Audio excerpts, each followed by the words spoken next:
Assalamu alaikum class. We have started new chapter, that is water.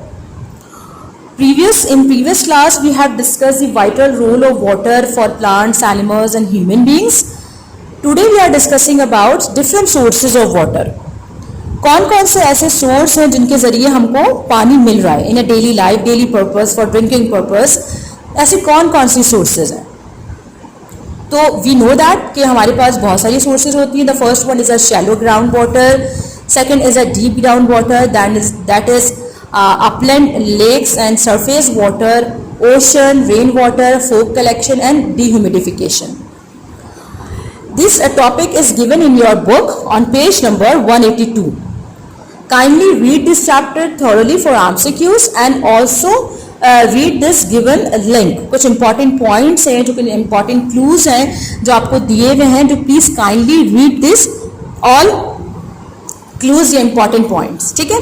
The first one is a shallow ground water. Shallow का मतलब simple वो water जो कि बहुत ज़्यादा ज़मीन के अंदर नहीं होगा, डीपली नहीं होगा, जिसको हम ईजिली पम्प्स के ज़रिए या फिर डिगिंग के ज़रिए उस पानी को हम बाहर ले सकते हैं और उसको यूज़ कर सकते हैं. लेकिन इस पानी के अंदर बहुत सारी जो है वो इम्प्योरिटीज़ होंगी, इसलिए इस पानी को ट्रीट करना बहुत ज़रूरी है, यानी कि इसको प्यूरिफिकेशन के प्रोसेस में डालना बहुत ज़रूरी है, क्योंकि कुछ इसमें ऐसे टॉक्सिक्स मटीरियल्स होते हैं. फॉर एग्ज़ाम्पल इसमें जिंक होता है, कॉपर है, आर्सेनिक है, दिस ऑल आर हार्मफुल. सो इस वाटर को ट्रीट करना बहुत ज़रूरी है. The next one is a deep ground water. Deep ground water जहाँ पे आपके पास वो वाटर जो कि बहुत डीपली होगा, रॉक्स में होगा, और सिंपल इसको जो है वो इम्प्रूव, इसकी क्वालिटी को इम्प्रूव करना बाय ट्रीटमेंट बहुत इंपॉर्टेंट है. और इसमें कुछ आपके पास ऐसे होते हैं जो डिजॉल्व वाटर सॉल्ट्स होते हैं इसके अंदर, ये सॉल्टी वाटर भी कहलाता है, जिसको आप खारा पानी कहते हैं, जो कि आप सिंपल जो है वो इसको बहुत डीपली जो है वो उसको डिगिंग करके उस पानी को निकालते हैं. The next one is upland lakes. ये आपके पास जो लेक्स हैं इसमें हेड वाटर्स हैं. आपने देखा होगा जब आप नॉर्दर्न एरियाज़ में जाते हैं तो बहुत ज़्यादा हाई माउंटेन्स के विदन में कुछ वाटर का पार्ट आपको देखने को मिलता है. वो जो वाटर पार्ट है जिसके अंदर बहुत ज़्यादा कंटामिनेशन नहीं होती, कंटामिनेशन मीन्स गंदगी नहीं होती. अब वो कंटामिनेशन क्यों नहीं है? दैट्स वाई, क्योंकि वहाँ पे जो रेजिडेंशियल एरियाज़ हैं वहाँ पे बहुत कम है, उसके सराउंडिंग में वहाँ पे लोग बहुत कम रहते हैं, इस वजह से जो कंटामिनेशन है वो ऐड नहीं होती उस वाटर के अंदर. तो इसलिए वो वाटर के अंदर जो बैक्टीरियाज और एल्जी होते हैं वो भी ऑलमोस्ट हार्मलेस होते हैं. ठीक है. तो सिंपल इसके अंदर बहुत सारी लेक्स आती हैं जो कि पाकिस्तान में मौजूद है. The first one is a Saiful Muluk lake है, इसके अलावा बोरत लेक है, डीडी पास्टर है और दुधपात लेक है, जो कि which are very famous.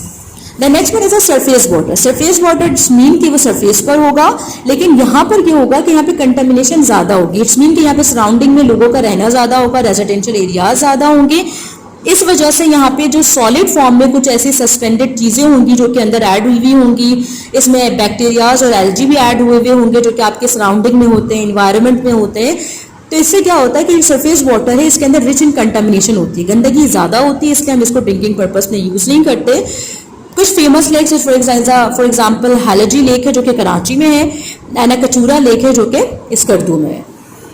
The next one source is the ocean. Ocean we know well कि ओशन क्या होता है. सिंपल जब ग्लेशियर्स आपका मेल्ट होता है due to any condition, warm condition है, वार्म इन्वायरमेंट है या ग्लोबल वार्मिंग हो रही है, इन केस आपके पास आपका ग्लेशियर मेल्ट होता है और सारा का सारा पानी जो है वो फ्लो होता है towards the rivers and then finally fall into the seas. Then rivers and the seas are the main largest reservoir of the water, but ये जो पानी होता है is not for use for drinking purpose because it has very high quantity of impurities.